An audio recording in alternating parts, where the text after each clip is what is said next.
19, 50% भी नहीं आया अभी।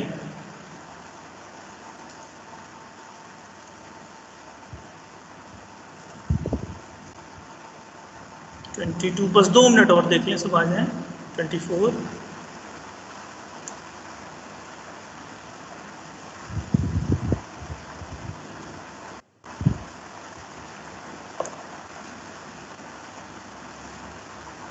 चलिए ओके। सो आज कोशिश ये है कि पहले हम लोग खत्म कर लें हमारी फर्स्ट यूनिट है, उसको हम लोग आज बाइंड अप करके और फिर आगे बढ़ेंगे। ऑलमोस्ट चीज़ें हो गई हैं, बहुत छोटी सी 2-3 बातें बची हुई हैं, वो आज हम लोग डिस्कस कर लेंगे तो ऑलमोस्ट आपका फर्स्ट यूनिट कंप्लीट हो जाएगा। And the important thing is कि आपके सेशनल्स में भी 21 से हैं, तो उसके लिए आप लोग प्रिपेयर्ड हो जाएं। जितना सिलेबस हुआ रहेगा उतना ही पेपर में आएगा, और पूरी कोशिश यही रहेगी कि अगर आपका घर से पेपर हो तो क्वेश्चन ऐसे आए, अगर कॉलेज वाइज हुआ, जो आपको गूगल पे नहीं मिले। ठीक है, तो चलिए हम लोग स्टार्ट करते हैं।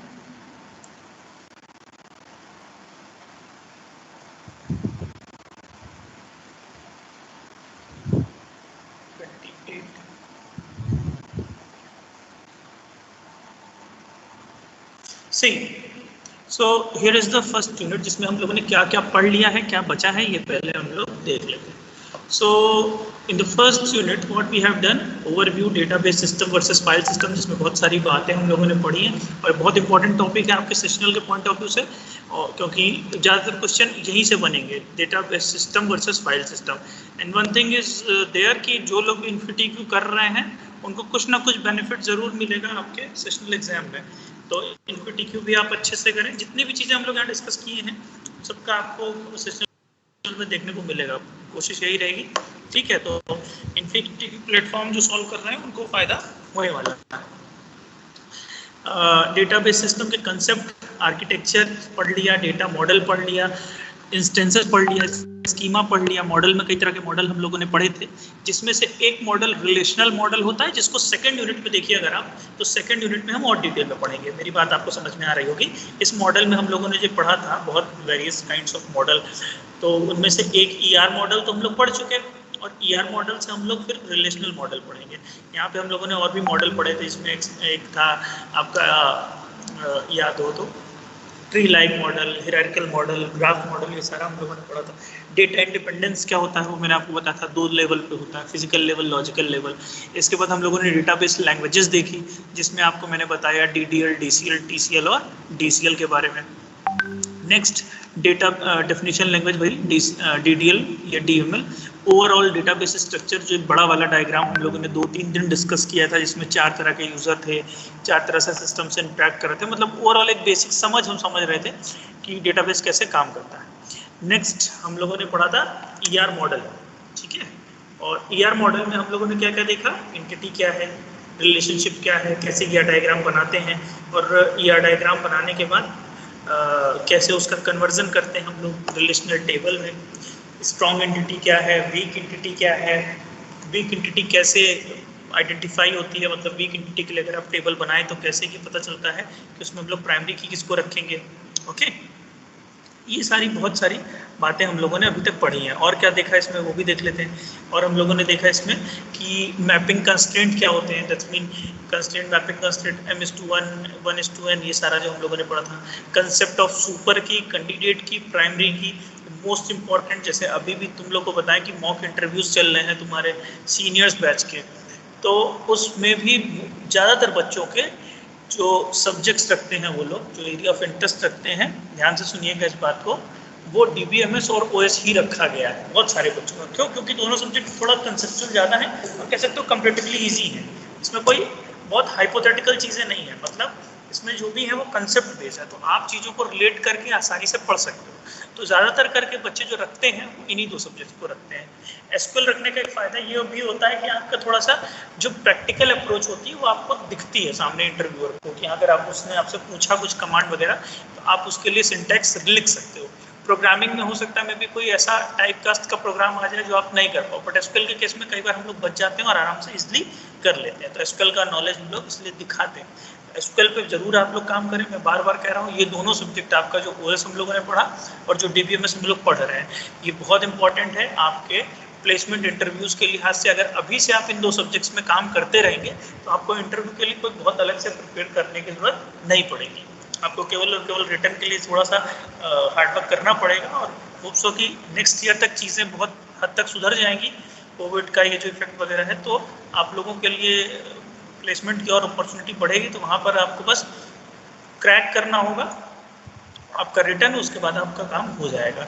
अभी एक और इम्पॉर्टेंट बात थी वो ये कि देखो अभी कोडवीटा का इवेंट का रिजल्ट आया है, तो अपने यहाँ से शायद 2-3 बच्चे हुए हैं, तो जिनकी कोडिंग अच्छी है, जिनको इंटरेस्ट है, वो ऐसे प्लेटफॉर्म्स पे विजिट करते रहे। बहुत सारे लिंक हैं यूट्यूब पे जहाँ पे इन क्वेश्चंस को सॉल्व भी करते हैं या क्वेश्चंस होते हैं, तो वो सब भी आप लोग देखते रहिए। एक आध 2 हमने शेयर भी किया था, ठीक है, तो ये सब करते रहिए। सुपर की कैंडिडेट की हम लोग का बच क्या रहा है, हम लोग का बच रहा है ये जनरलाइजेशन हम लोगों ने नहीं पढ़ा, एग्रीगेशन, ये 2 चीज़ें अभी नहीं पढ़ी हैं, और extended ER model. Basically extended ER model के अंदर ही जनरलाइजेशन, एग्रीगेशन और स्पेशलाइजेशन हम लोग पढ़ने वाले हैं। बस ये 2-3 टॉपिक बचे। इस पूरे टॉपिक में से कहीं पे आपको कोई भी दिक्कत हो, रिलेशनशिप ऑफ हायर डिग्री ये मैं आपको बता चुका हूँ। इसका मतलब बहुत डिटेल में नहीं बताया था, बस ये बताया है कि जैसे जब 2 एंटिटी के किसी रिलेशनशिप से इन्वॉल्व होती है तो उसको हम लोग बाइनरी रिलेशन कह रहे थे, 3 एंटिटी किसी रिलेशनशिप से इन्वॉल्व होती है तो उसको हम लोग टर्नरी कह रहे थे, और अगर इसके आगे की बात करें तो जितनी ज़्यादा उसमें रिलेशनशिप में एंटिटीज इन्वॉल्व होती जाएगी उसको उतने हायर डिग्री का हम लोग कहेंगे। तो इस पूरे फर्स्ट यूनिट में अगर इन 3 टॉपिक्स को छोड़ दें, which is the extended ER model and generalisation और एग्रीगेशन, तो उसमें अगर आपको कहीं पे कोई डाउट हो तो प्लीज़ यू मे आस्क, हम लोग उसको डिस्कस कर लेंगे। और अगर इन्फिनिटी के किसी क्वेश्चन पे प्रॉब्लम आ रही हो तो आप वो भी बता दें, ठीक है।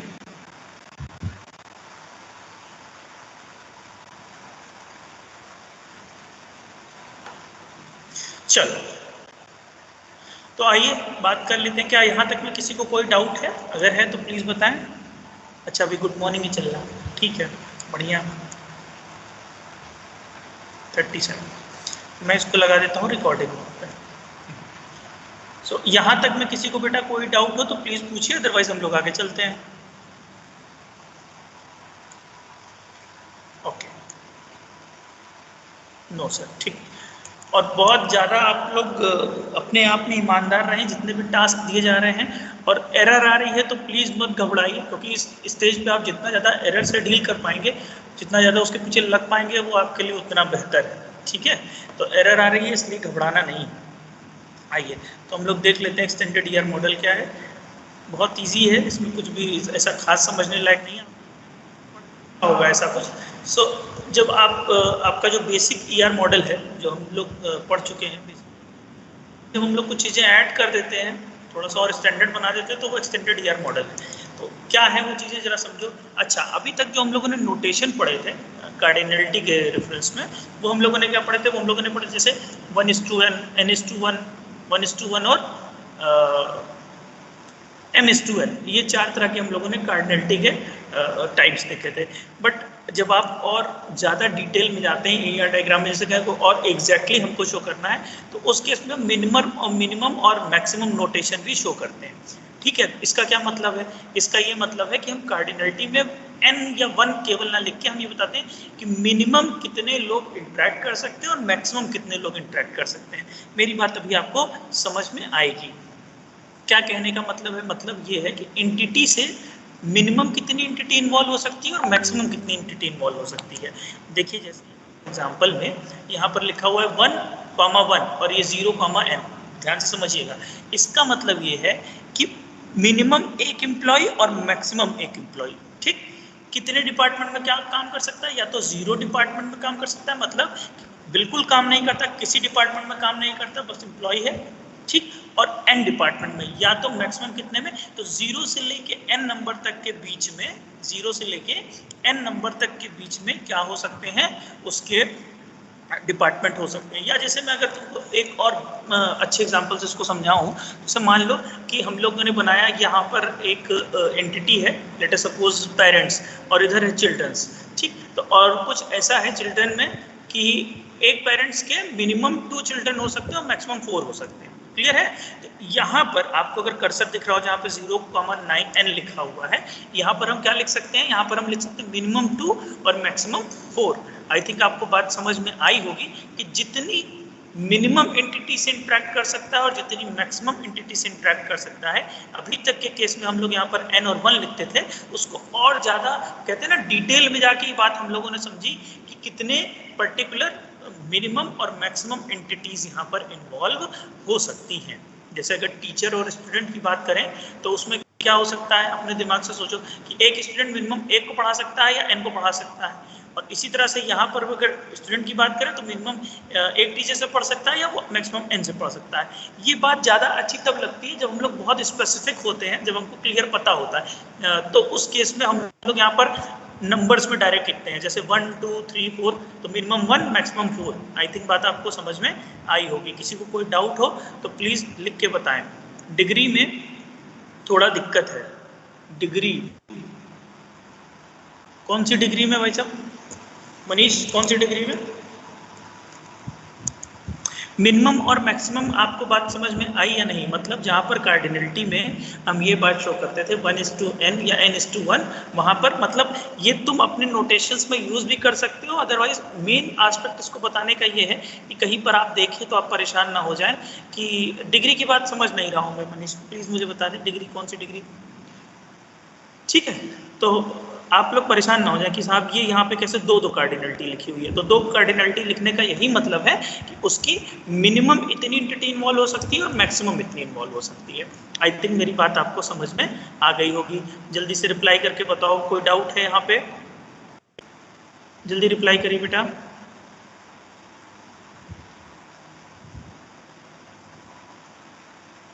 रिलेशनशिप की डिग्री, ओके। रिलेशनशिप की डिग्री का मतलब ये है बेटा कि जैसे ये रिलेशनशिप है, देखो ये जिसको हम लोग इस डायमंड शेप से शो करते हैं वो रिलेशनशिप होता है। अब इसमें अगर 2 तुम्हारे ये देखो कितनी एंटिटी से जुड़ी हुई है, 1 2। ये बात मैंने बहुत पहले बताई थी मनीष, आई थिंक तुम्हारी क्लास शायद स्किप हो गई हो। तो 2 एंटिटी से इन्वॉल्व होता है, बाइनरी रिलेशनशिप है। अब यहाँ पर एक और एंटिटी अगर लगा दें हम लोग तो वो टर्नरी रिलेशनशिप हो जाएगा। एक बात ये मत सोचना कि अगर इसमें 4 कॉर्नर दिख रहे हैं तो मैक्सिमम इसमें 4 एंटिटी इन्वॉल्व हो सकती है ना। देखो 4 कॉर्नर दिख रहे हैं, इसमें n number of entities involve हो सकती है। तो ऐसा कोई भी रिलेशन जिससे n number of entities involve है उसको हम लोग क्या बोलते हैं? उसको हम लोग रिलेशनशिप ऑफ हायर डिग्री बोलते हैं। मतलब क्या है कि 2 या 2 से ज़्यादा अगर रिलेशनशिप्स इन्वॉल्व हैं, टर्नरी है या क्वाड है, तो उस केस में वो आपका रिलेशनशिप हायर डिग्री का हो जाता है। डिग्री का मतलब ये होता है कि उस रिलेशनशिप से कितनी एंटिटीज इन्वॉल्व हो रही हैं। आई थिंक क्लियर हो गई होगी बात में आपको Manish? Okay, very good. Doubt हो तो आप यहाँ प्लीज कमेंट में लिख सकते हैं, मैं देख रहा हूँ। ठीक, नेक्स्ट अगर बात करें तो अब यहाँ पर आता है हमारा जो डबल ER डायग्राम। क्या मतलब है इसका जरा सा देख लो। ये ER डायग्राम एग्जाम्पल पहले आप समझ लोगे तो आपको ज़्यादा क्लियर हो जाएगा। देखिए ये व्हीकल है और व्हीकल को बताया गया कि व्हीकल 3 टाइप के हो सकते हैं, कार हो सकता है, ट्रक हो सकता है और SUV हो सकता है। तो हम क्या करते हैं अपने एक्सटेंडेड ER डायग्राम, जैसा कि बिल्कुल नाम से आपको समझ में आ रहा है कि एक्सटेंडेड ER डायग्राम का मतलब होता है कि जब आप उसमें कुछ इन्हेंस कर दे रहे हो, अपने जो तुम्हारा ER डायग्राम है उसमें कुछ तुम इन्हेंस कर दे रहे हो। तो इन्हेंस कैसे कर रहे हो? इन्हेंस कर रहे हो तुम उसको और ज़्यादा हाई लेवल का बना के, मतलब तुम और ज़्यादा बारीकियों में जाते हो, तो उसको हम क्या कहते हैं? Extended ER diagram. जैसे एक व्हीकल था तो अभी तक होता तो हम लोग व्हीकल को ही दिखा देते, बट एक्सटेंडेड ER डायग्राम में क्या किया जा रहा है कि जैसे बताया जा रहा है कार, ट्रक और SUV। ठीक है, तो देखो कार, ट्रक और SUV ये स्पेशलाइजेशन है किसके? व्हीकल के। तो इसको हम लोगों ने इस तरह से जब अपने ER डायग्राम में शो किया है तो ये एक तरह का एक्सटेंडेड ER डायग्राम है। उल्टा देखें तो कार, ट्रक और जो तुम्हारा SUV है वो जनरलाइज होके बता रहा है कि वो व्हीकल है। तो ये तुम सिंबल ध्यान दो D, तो ये क्या एक तरह से कह सकते हो कि डिकम्पोज हो रहा है। तो व्हीकल जो है तुम्हारा वो 3 टाइप का हो सकता है। तो हम जब अपने ER डायग्राम में ध्यान से समझिएगा स्पेशलाइजेशन और जनरलाइजेशन को भी शो करते हैं तो वो आपका क्या हो जाता है? वो आपका एक्सटेंडेड ER डायग्राम हो सकता है। मतलब एक कंप्लीट ER डायग्राम में तुम क्या क्या चीजें दे सकते हो? स्पेशलाइजेशन भी होना चाहिए, जनरलाइजेशन भी होना चाहिए, मिनिमम और मैक्सिमम वाला कंस्ट्रेंट भी होना चाहिए जो अभी शो किया। ठीक है, देखो यहाँ पर भी यही बात लिखी हुई है। तो हम क्या परफॉर्म करते हैं? डबल ERD मतलब एक्सटेंडेड ER डायग्राम जो है वो एडवांस है उसका। ठीक है, जिसमें हम और ज़्यादा डिटेल में और ज़्यादा कॉम्प्लेक्सिटी जो डेटास की है उनको हम इन्वॉल्व करके दिखा रहे हैं उसमें। मतलब कहाँ पर स्पेशलाइजेशन इन्वॉल्व हो रहा है, कहाँ पर आपका जनरलाइजेशन इन्वॉल्व हो रहा है। मतलब कंसेप्ट बिल्कुल वही है। ठीक, क्या है ये, आइए जरा से देख लीजिए, आपको बात यहाँ पे और क्लियर हो जाएगी। ये सब बिल्कुल वही बातें लिखी। जनरलाइजेशन क्या करता है, many cases entity has numerous सब ग्रुपिंग, मतलब जैसे अगर एक वो एग्जांपल कि एक पर्सन है, ध्यान से समझिएगा, पर्सन एक एंटिटी है, तो पर्सन से अगर आप स्पेशलाइज करके कॉलेज के रेफरेंस में अगर हम लोग बात कर रहे हैं, स्पेशलाइज करके अगर हम लोग निकालें दो एंटिटीज को, तो एक निकल सकती है फैकल्टी और एक निकल सकती है स्टूडेंट्स। ठीक है, तो यहाँ से जो पर्सन से आपका स्टूडेंट और फैकल्टी आप डेराइव कर रहे हो, या कह सकते हो कि आप उसको स्पेशलाइज कर रहे हो, तो ये केस है स्पेशलाइजेशन का। तो अगर आप टॉप टू बॉटम देखोगे, मेरी बात को बेटा ध्यान से सुनिएगा, अगर आप टॉप टू बॉटम देखोगे तो आपको क्या दिखेगा, आपको दिखेगा कि वो स्पेशलाइजेशन है। अगर आप बॉटम अप देखोगे तो आपको क्या दिखेगा वो कि जनरलाइजेशन हो रहा है। ठीक है, अब जैसे यहाँ पे एम्प्लॉय टेबल ली गई है, तो स्पेशलाइज में हम लोग क्या करते हैं कि एम्प्लॉय को बताया हमने 3 टाइप के हो सकते हैं किसी ऑफिस में, क्या, सेक्रेटरी हो सकता है, टेक्नीशियन हो सकता है, और इंजीनियर हो सकता है। तो अब यहाँ पर जो ध्यान से मेरी बात सुन रहे हैं, अगर आपको नहीं समझ में आए तो प्लीज कमेंट में आप अपना क्वेश्चन लिख दीजिएगा। जो भी एट्रीब्यूट, बेटा ध्यान से सुनिएगा, जो भी एट्रीब्यूट एम्प्लॉय के साथ थे वो तो इनके साथ होंगे ही, बट यहाँ पर क्या होगा कि इनके कुछ अपने ऐसे एट्रीब्यूट होंगे जो दूसरों के नहीं होंगे। मतलब जैसे यहाँ पर टाइपिंग स्पीड जो सेक्रेटरी का है वो टेक्नीशियन और इंजीनियर का नहीं है, या इंजीनियर का जो इंजीनियर टाइप है, मैकेनिकल, सिविल, सीएस, वो किसका नहीं है, इनका नहीं है। टेक्नीशियन का ग्रेड बनाया गया, उसका इन दोनों से कुछ लेना देना नहीं है। मतलब स्पेशलाइजेशन के केस में तो तुम्हारे पास जो एट्रीब्यूट्स के अपने प्रॉपर्टीज होती हैं वो स्पेशलाइज्ड होती हैं। इसके अलावा जो ऊपर उसके जनरलाइज फॉर्म के एट्रीब्यूट है वो तो उसके साथ रहेंगे ही रहेंगे। तो अगर सेक्रेटरी के एट्रीब्यूट की बात करें तो क्या क्या हो जाएगा, बिल्कुल ये सारी चीजें हो जाएंगी। क्या क्या, first name, middle name, last name, date of birth, address and typing speed. इसी तरह इनका हो जाएगा, इसी तरह इनका हो जाएगा। ऑब्वियसली जब हम लोग उसको स्पेशलाइज करेंगे तो तीनों के लिए अलग अलग टेबल बनेगी, बात है। इसी तरह जनरलाइजेशन होता है तो बिल्कुल इसका जस्ट अपोजिट है। देखो, मतलब मैं वही बात कर रहा हूँ, देखो दोनों ही केस में डायग्राम सेम है, but if you see that top to down approach, this is your bottom approach. तो बॉटम अप अप्रोच का मतलब हुआ जनरलाइजेशन, इसका मतलब हुआ स्पेशलाइजेशन। अब देखो यहाँ पे कार, ट्रक, दो एंटिटीज थी, ठीक है। ज्यादातर इसके करके जो एट्रीब्यूट है, 3 एट्रीब्यूट अगर आप देख पा रहे हो कि व्हीकल आईडी यहाँ भी है, व्हीकल आईडी यहाँ भी है, लाइसेंस प्लेट नंबर यहाँ भी है, लाइसेंस प्लेट नंबर यहाँ भी है, और आगे अगर देखें प्राइस यहाँ है, प्राइस यहाँ है। तो ये 3 एट्रीब्यूट तो इसके कॉमन है, बट आगे हमने अलग क्या कर लिया, यहाँ से हमने कार लिया, तो जो 2 एट्रीब्यूट इसमें नहीं थे वो यहाँ पे शो कर दिए, बाकी के एट्रीब्यूट यहाँ पे शो कर दिए। आई थिंक आपको बात समझ में आई होगी। स्पेशलाइजेशन और जनरलाइजेशन में किसी को कोई डाउट हो तो सर ईआर डायग्राम में स्पेशलाइजेशन और जनरलाइजेशन भी हो वो EER डायग्राम होगा। एग्जैक्टली मनीष यही बात कहने की कोशिश कर रहे हैं। डी को डिकम्पोजिशन समझ सकते हो, डी स्टैंड फॉर, या जैसे यूनियन के लिए यू सिंबल लगाते हैं, तो it is saying that we are decomposing the vehicle into 2 categories, car and trucks. ठीक है, और कोई कुछ पूछ रहा है, देख लें जरा सा, क्लियर है सबका, कोई कुछ नहीं पूछ रहा। क्वेश्चन हो बेटा तो प्लीज पूछेगा, ठीक है। अब एग्रीगेशन क्या होता है, ये थोड़ा सा आप देखिए, समझ में वैसे आपको आएगा। चलिए देखो, ये टर्नरी टाइप का रिलेशनशिप दिख रहा है ना, बक्सॉन। एग्रीगेशन मतलब हम लोग जैसे कहते हैं ना, एक एब्स्ट्रैक्शन है। क्या मतलब है एग्रीगेशन का, और यहाँ पर आगे जब मतलब समझें तो एग्रीगेशन जो इन्वॉल्व होता है वो किसी हायर लेवल की कह सकते हो एंटिटी की तरह होता है। क्या मतलब इस बात का, तुम सब कुछ समझने से पहले इस डायग्राम को समझो, तब आपको बात एकदम क्लियर समझ में आ जाएगी। एक एम्प्लॉय है, बेटा ध्यान से समझेंगे प्लीज, हाँ। एक एम्प्लॉय है, वर्क्स ऑन ब्रांच, किसी ब्रांच में काम करता है, ये एक रिलेशनशिप थी, ठीक। अब इससे एक यहाँ पर एंटिटी इन्वॉल्व हो रही है, जॉब, मतलब एम्प्लॉय जॉब कर रहा है, जॉब ब्रांच में, ये 3 इन्वॉल्व थे, ये 3 के 3 इन्वॉल्व थे, ठीक।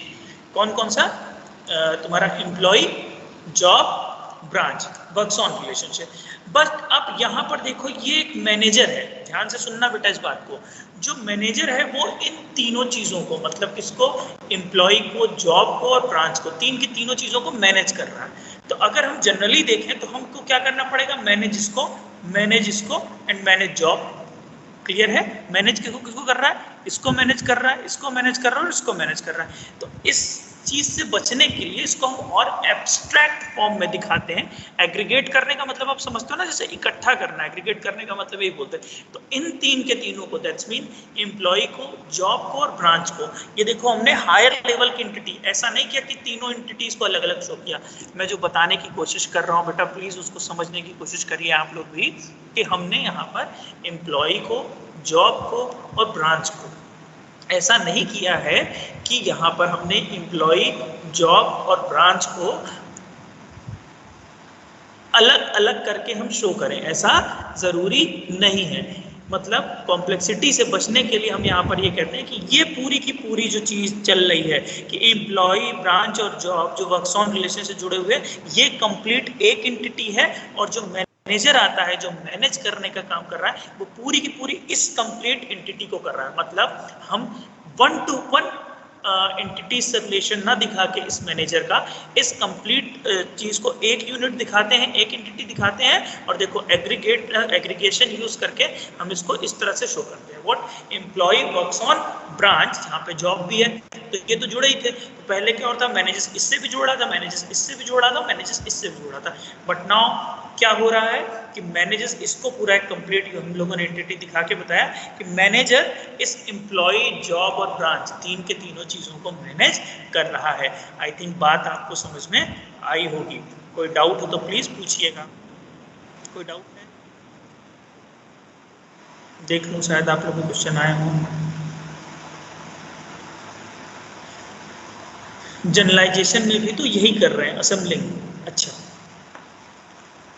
जनरलाइजेशन में यही कर रहे हैं, बट जनरलाइजेशन में अगर तुम ध्यान दो तो वहां पर हम क्या कर रहे हैं, हम एंटिटीज को ये बता रहे हैं कि ये पर्टिकुलर एंटिटीज मर्ज होके ये एंटिटी बन सकती है। बट एग्रीगेशन में क्या कर रहे हैं कि एक कंप्लीट कह सकते हो small part of ER diagram है, जिसमें देखो कुछ एंटिटी और कुछ रिलेशनशिप तुम्हारे जुड़े हुए हैं, तो उसको हमने कंप्लीट यूनिट ही बना दिया। मतलब कह सकते हो जो ईआर डायग्राम के छोटे से पार्ट को एक हमने कहा कि ये पूरे का पूरा इसको हम एंटिटी समझेंगे।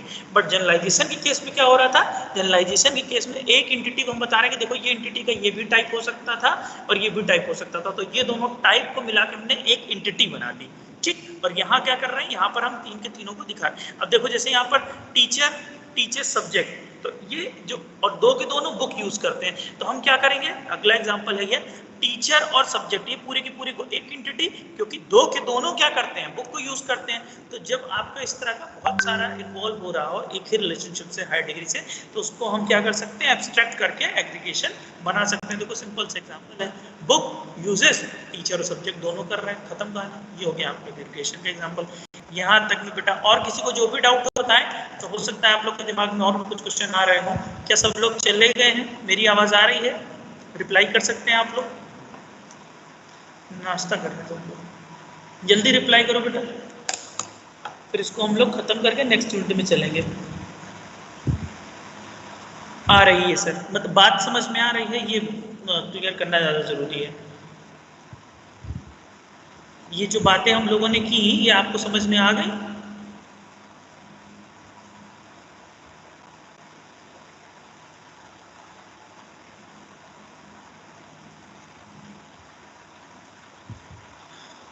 Very good.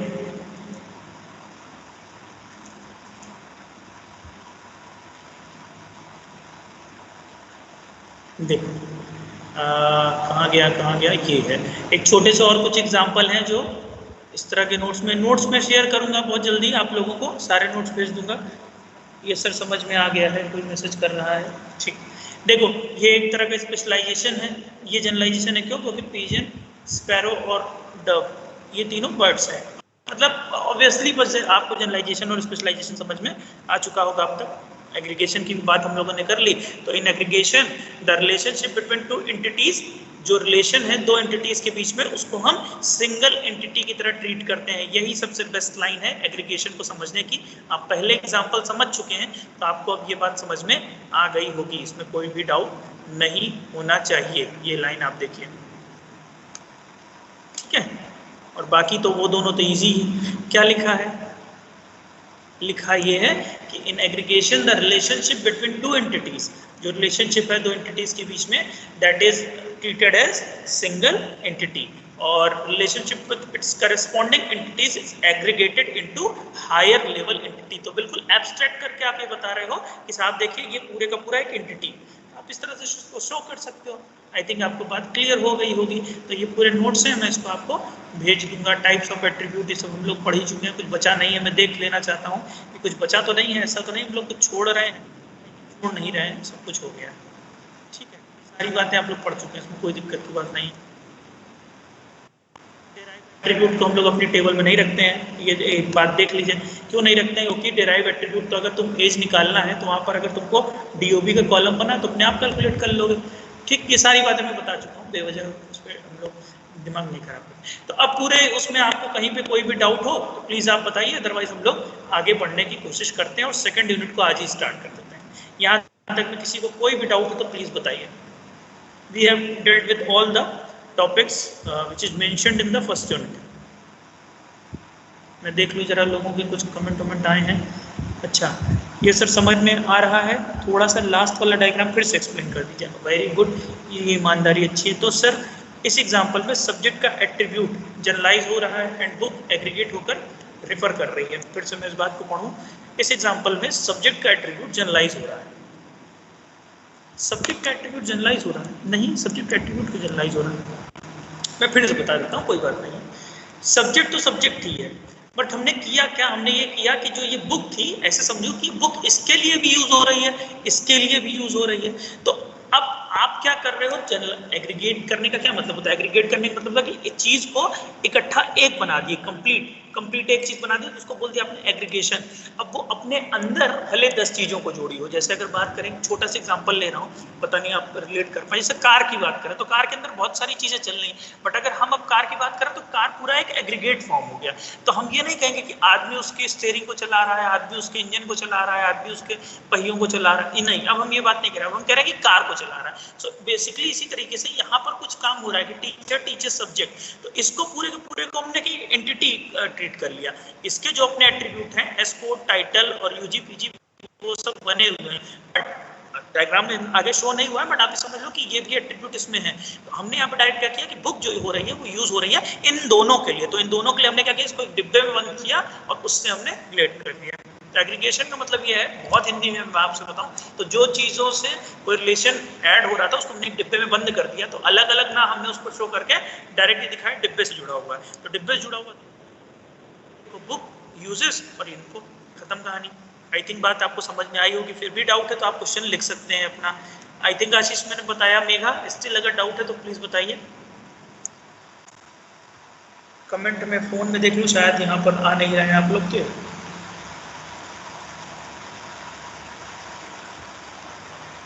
प्लीज रिप्लाई कर दे तो मैं आगे बढ़ूँ। क्या मैं सेकंड यूनिट स्टार्ट करूँ या इसमें आप लोग अभी कुछ और डिस्कस करना चाहते हैं? वी हैव 15 मिनट्स, तो आप लोग जैसा चाहें हम लोग वैसा कर सकते हैं।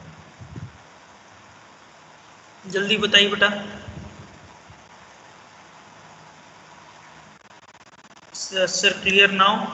If anyone have any kind of doubt, please ask.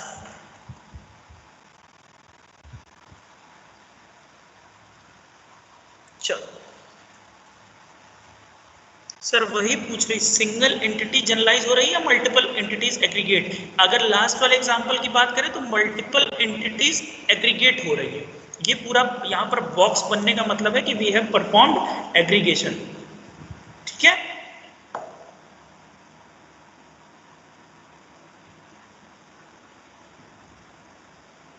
अनुग्रह विश्वास पॉल, मुझे टास्क को लेकर एक डाउट है, जल्दी पूछो फिर हम लोग आगे बढ़ेंगे।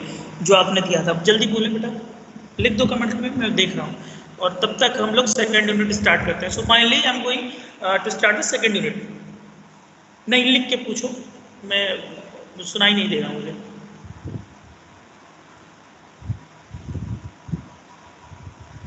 या माइक ऑन कर लो, मन है तो चलो कोई बात नहीं। तो आइए जरा सा पहले देख लें कि पढ़ना क्या है, नहीं तो क्या पढ़ रहे हैं। तो हेलो, सबसे पहले जब भी पढ़ना शुरू करें सिलेबस देख लें हम लोग कि क्या पढ़ रहे हैं। तो सेकंड यूनिट में हम लोग को पढ़ना है रिलेशनल डेटा मॉडल। अब डेटा मॉडल हम लोग को पता है कि आप अपने डेटाबेस को रिप्रेजेंट करने के लिए अलग अलग तरीके के डेटा मॉडल यूज करते हैं, जिसमें से एक आपका ईआर डायग्राम था जिसको आपने पढ़ा है। अब ईआर डायग्राम से हम लोग जाते हैं बनाने किसको, टेबल को। सो वो भी हम लोगों ने पढ़ लिया है कि ER diagram reduction to tables हम लोग कर चुके। अब हम लोग को पढ़ना है रिलेशनल डेटा मॉडल और लैंग्वेजेस। तो रिलेशनल डेटा मॉडल देखो यहाँ से शुरू है। रिलेशनल डेटा मॉडल क्या होता है, इंटीग्रिटी क्या होता है, कंस्ट्रेंट क्या क्या होते हैं, बहुत मजेदार है ये सब। डोमेन कंस्ट्रेंट क्या होता है, रिलेशनल अलजेब्रा और कैलकुलस। और यहाँ तक तुम्हारा जहाँ पर लिखा है टपल एंड डोमेन कैलकुलस। अनुग्रह जल्दी पूछो बेटा क्या पूछ रहे हो। यहाँ तक जो भी तुम्हारा लिखा है वो तुम्हारा रिलेशनल डेटा मॉडल और कैलकुलस वगैरह के बारे में, ये मैं आपको बताऊंगा, अभी बताऊंगा। तो रिलेशनल डेटा मॉडल के बारे में, और देखो यहाँ से शुरू है introduction to SQL, characteristics, advantage, SQL data type और literal type of SQL command. तो बेसिकली मैं आपसे ये बात कहना चाहता हूँ, अगर आपने देखा भी होगा तो कल जो हमने आपसे टास्क के लिए बोला था उसमें क्रिएट और ऑल्टर टेबल बोला था, उसके पहले भी एक ऑप्शन था, लेकिन हमने सर टास्क को हमने लास्ट 2 के फॉरन की लिंक नहीं किया था, बट आफ्टर फीडिंग डेटा कर दिया। सर अगर हम कोई न्यू डेटा इंसर्ट करेंगे तो पहले हमें इसका लिंक हटाना पड़ेगा, नहीं हटाना पड़ेगा, उस पर बात करेंगे, बिल्कुल बात करेंगे। आपको सारी प्रॉब्लम्स क्यों आ रही है, उसका सोल्यूशन क्या हो सकता है, क्यों लिंक हटाना पड़ता है, वो हम लोग यहीं पर डिस्कस करने वाले हैं। ये इंटीग्रिटी, रेफरेंशियल इंटीग्रिटी, इसीलिए हमने पहले आप लोग को टास्क दे दिए ताकि आप लोग समझ सकें कि एक्चुअल क्या प्रॉब्लम आ सकती है और हमें क्या करना चाहिए अगर हम अच्छे डेटाबेस डिजाइनर बनने वाले हैं। ठीक है, तो न्यू डेटा करना पड़ता है, वो सब हम लोग डिस्कस करेंगे। सो अब हम लोग स्टार्ट करते हैं। तो हाँ, मैं आपसे ये कह रहा हूँ, इन्फीटीक्यू में जो डे 2 है उसमें जो फर्स्ट चीज लिखी हुई जहाँ पे डेटा टाइप वगैरह बताया है, आप प्लीज उसको एक बार अपने से पढ़ लीजिएगा। सर एक बार please owner and weak entity का relation 1:n and total participation towards weak entity वाली बात बता दें। ये बात तो हम लोग कर चुके थे, इसमें क्या बताना है, 1:n and total participation to. तो 1:n होता है क्योंकि जैसे देखो अगर एक होटल है, जो एग्जांपल हम लोगों ने लिए थे, अगर वो ध्यान हो तो हम लोग रिलेट कर पाएंगे इन बातों से। क्या होता है कि जैसे एक्चुअली चलो ठीक है, अगर होटल एक था तो एक होटल में कई सारे तुम्हारे रूम नंबर थे, तो ऑब्वियसली बात है कि 1:n टाइप का ही होगा। टोटल क्यों होगा, इसकी बात की हम लोगों ने हमेशा ऐसा ही क्यों, तो ऑब्वियसली बात है ना, वीक एंटिटी है तो वीक एंटिटी जो होगी तुम्हारे, वीक एंटिटी को ऐसे समझो, अब तुम्हारे पास वीक एंटिटी के लिए बहुत एक अच्छा तुम्हारा खुद का एग्जांपल है जो तुमने डिपेंडेंट वाली टेबल, कि अगर वो वीक एंटिटी है तो वो किसी एक से ही रिलेटेड होगी स्ट्रॉन्ग एंटिटीज में। ठीक है, स्ट्रॉन्ग एंटिटी में वो किसी एक से ही रिलेटेड होगी, तो इसलिए 1:n बनता है। टोटल क्यों होता है, टोटल समझने की भी बात है कि टोटल इसलिए होगा क्योंकि अगर वो वीक एंटिटी है तो वीक एंटिटी के केस में वो तभी एग्जिस्ट कर रही है जब वाकई, जैसे डिपेंडेंट का नेम तभी आया है अगर डिपेंडेंट कोई है, अदरवाइज उस टेबल में डिपेंडेंट का नेम आता ही नहीं। तो डिपेंडेंट आप अगर एग्जांपल को याद रखेंगे तो आपको रिलेट करना काफ़ी आसान हो जाएगा। मेरी बात थोड़ी सी समझने की कोशिश करिए। आप याद करिए जो हम लोगों ने अभी एक ये पढ़ा था अपना एग्जाम्पल, जिसके ऊपर हम लोग टेबल वेबल बना रहे हैं, बहुत अच्छा एग्जाम्पल है, इसमें सब कुछ है। तो आपके दिमाग में जितना ज़्यादा ये रहेगा, मैं यहाँ पर डायग्राम खोलने की कोशिश कर रहा हूँ, एक सेकेंड बस वेट करना। सो आई थिंक ये है, ये डायग्राम था।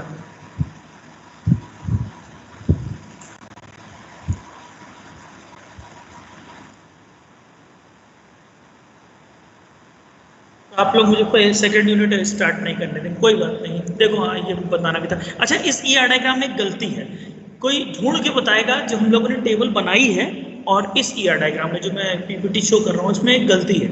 आप जरा देखिएगा, अगर मैं पीपीटी शेयर कर दूंगा तो क्या गलत है, बहुत छोटा सा माइन्यूट से एकदम गलती है, उसको आप बताइएगा। ठीक है, तो हाँ, मैं आपसे बात करता कि देखो यहाँ पर ये वीक एंटिटी है, ठीक है।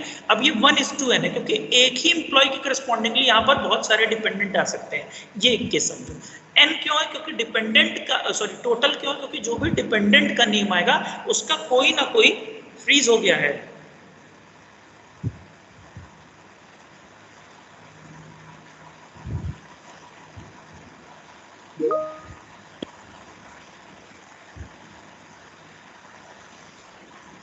अब दिख रहा है,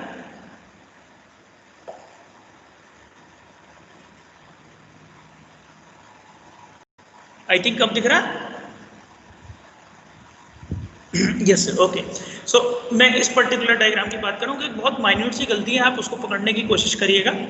और नेक्स्ट थिंग जो मैं आपसे बता रहा था कि एम्प्लॉय 1:n है, ठीक। तो n क्यों है भाई? क्योंकि ये वीक एंटिटी है। तो वीक एंटिटी में तुम याद कर लो कि अगर कोई भी यहाँ पर डिपेंडेंट का नेम होगा तो वो पक्की सी बात है कि इन्वॉल्व हो रहा होगा किसके साथ? किसी ना किसी एम्प्लॉय के साथ। तो जितनी भी एंटिटीज हैं, ऐसा हो ही नहीं सकता कि वो किसी ऐसे ही आ गई हो। अगर यहाँ पर डिपेंडेंट में कोई भी एंट्री आई है तो उसके लिए कोई ना कोई एम्प्लॉय होगा ही होगा, इसलिए यहाँ पर ये टोटल पार्टिसिपेशन होता है। वीक एंटिटी का अपना कोई ऐसा वजूद तो है नहीं, बिना स्ट्रॉन्ग एंटिटी के आएगा नहीं वो। तो अगर वीक एंटिटी में कोई भी एंट्री आई है तो उसके लिए कोई ना कोई एम्प्लॉय एग्जिस्ट करता होगा, इसलिए वो आपका टोटल है, ठीक है। आई थिंक जुम्मा मैंने बताया है, आप और कुछ डिटेल में पूछना चाह रहे हो तो बताओ। 1:1 हुआ तो 1:1 का केस बताओ।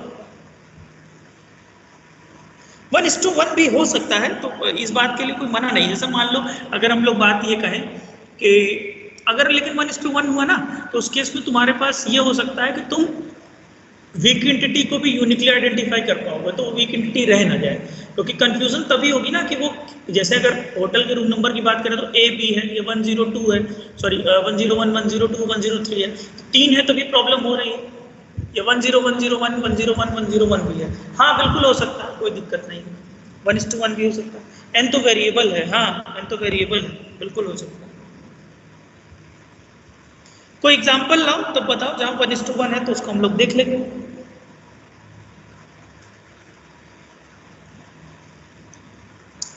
कुछ और हो दिमाग में तो पूछे, या इसी बात में अगर आप सेटिस्फाइड नहीं है तो वो भी बोलिए।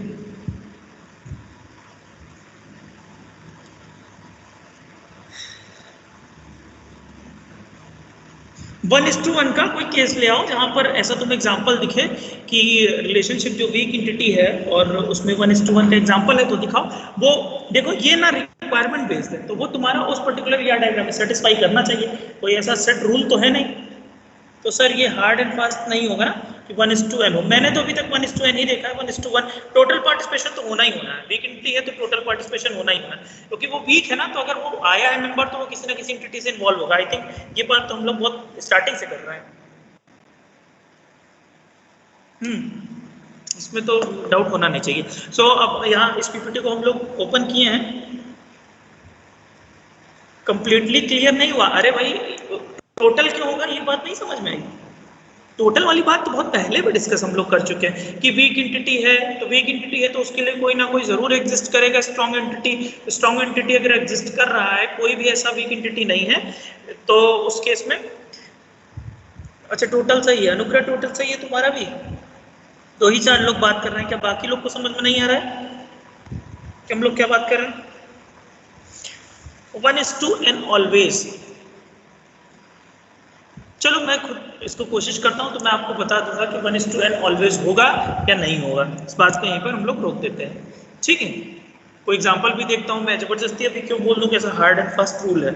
एक बार मैं देख लेता हूं क्लियरली, बट मेरे ख्याल से होना चाहिए 1:1 ही होगा। चलो देखो, अब अगर आप एक्सटेंडेड वाला ER डायग्राम देख रहे हैं, हाँ ठीक है, 1:1 और 1:1 कुछ कंफ्यूज मत हो, तो मैं बता दूँ। ओके, 1:1 और 1:n स्ट्रॉन्ग और वीक के केस में कंफ्यूज मत होइए। बाकी में तो आपको क्लियर है कि 1:n और n:1 का क्या मतलब है। यहाँ हम लोग 1:n को लेके चले थे, वो भी आपको मतलब क्लियर। अब छोड़ो, सेकंड नहीं जा रहा, 5 मिनट बचा। तो एम्प्लॉय 1:n क्यों है ये, तो क्यों है भाई यहाँ पे इसलिए कि एक एम्प्लॉय के कई सारे डिपेंडेंट हो सकते हैं। अब एक डिपेंडेंट के कई सारे एम्प्लॉय हो सकते हैं क्या? अगर किसी के लड़के का नाम लिखा हुआ है, वो वही लड़का है, तो उसके 2-3 फादर या मदर वहां पे थोड़े इश्यू होंगे। आप मेरी बात समझ रहे होंगे। डिपेंडेंट का मतलब अगर क्लियर है तो 1:n क्यों है ये बात हम लोग समझ गए हैं, ठीक है। 1:1 होता है कि नहीं होता, वो बात हम लोग देख लेंगे। आई थिंक क्लियर होगा। यहाँ पे 1:n क्यों है वो बात हमें समझ में आ रही है। तो ये अकॉर्डिंग टू हमारा जो ER डायग्राम बना उस पर डिपेंड कर रहा है ये बात। यहाँ पर इस बात की रिक्वायरमेंट है, इसलिए 1:n लिखा हुआ है। क्लियर है? जल्दी बताइए, नेक्स्ट आओ जरा सा देख लो। ओके, नेक्स्ट यहाँ पर ये एक्सटेंडेड वाला ER डायग्राम है, इसको अगर आप देखें तो यहाँ पर सारी कार्डिनलिटीज वो मिनिमम और मैक्सिमम के फॉर्मेट में लिखी है। जैसे देखो यहाँ पर एक एग्जांपल ये है, अगर आप देख पा रहे हो क्या कि यहाँ पर देखो 4,n लिखा हुआ है। रिप्लाई करें भाई साहब, रिप्लाई नहीं कर रहे हैं आप लोग। 4,n लिखा हुआ है, मतलब एक जो एम्प्लॉय हो मैक्सिमम मिनिमम 4 डिपार्टमेंट और मैक्सिमम n डिपार्टमेंट में कर रहा है काम। तो ऐसा कुछ नहीं है, ये पर्टिकुलर एग्जांपल के लिए आपको शो किया गया है। तो यहाँ पर देखो हर जगह इस तरह से मिनिमम मैक्सिमम कार्डिनलिटी आपको शो की गई है। और ज़्यादा एक्सटेंडेड जाए उसका नहीं है, दूसरा है यहाँ पर देखो ये बताया गया है, ये तुम्हारा अगर एग्जाम्पल देखो तो स्पेशलाइजेशन का है, आगे यहाँ पर तुम्हारा जनरलाइजेशन हो रहा है। ठीक है, तो क्या मेरी आवाज़ आ रही है आप लोग तक? हेलो, ठीक। तो ये भी एक एक्सटेंडेड ER डायग्राम का एग्जांपल है, यहाँ पर आप देख सकते हो। तो ये PPT भी मैं आपको शेयर कर दूंगा। ठीक है, एक क्वेश्चन है जो पूछा है आप लोगों ने, वो मैं बता देता हूँ देख के, क्योंकि कोई ऐसा आंसर मैं नहीं देना चाहता जो कॉन्फ्लिक्ट करे कि 1:1 होता है या नहीं होता है। ठीक, तो देख लेते हैं, अगर पूछा है तो शायद आपने देखा होगा, कहीं दिखा होगा। ठीक है, तो फिर यहीं तक रखते हैं आज। ओके, अगर कोई और भी डाउट हो अपने दिमाग में तो आप क्वेश्चन यहाँ पे डाल दें, तो हम लोग नेक्स्ट टर्न पे वहीं से स्टार्ट कर लेंगे। कोई और बात आ रही है दिमाग में?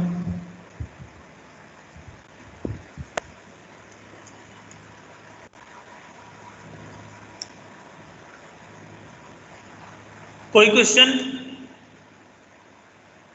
3 मिनट हैं अभी सर। हाँ, इसलिए जुम्मा मुझे पता है 3 मिनट हैं। Yes, you are not suppose to tell this. हाँ,